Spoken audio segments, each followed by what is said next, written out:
Колега Бојан, јас не очекувам искрено вие да разберете како се трошат финансиските средства.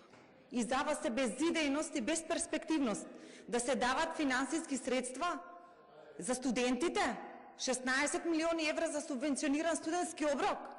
За вас е безперспективност да се дават финансиски средства 21 милион евра за регрес за годишен одмор, па вие не го дававте. За тоа е безперспективност.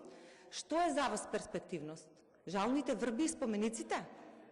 За вас 178 милиони евра за покачување на пензиите следната година е безперспективност. Нормално дека не го разбирате тоа, зашто вие не ги покачувавте.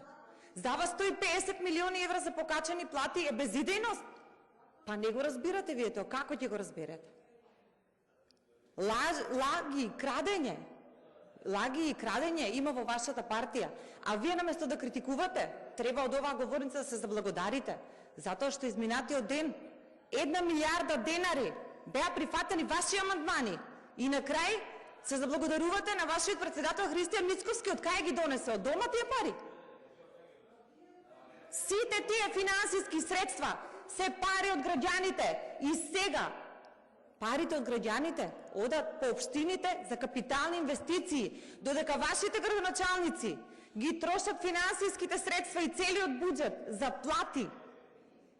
Капиталните инвестиции, 95% и повеќе се од владата и народот тоа треба да го знае. Проверете си колку имате партиски вработувања и колку финансиски средства од буџетите одат за партиски вработувања од вашата партија.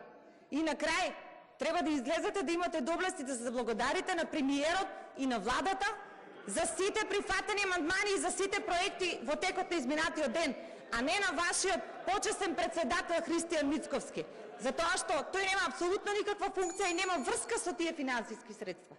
Благодарам.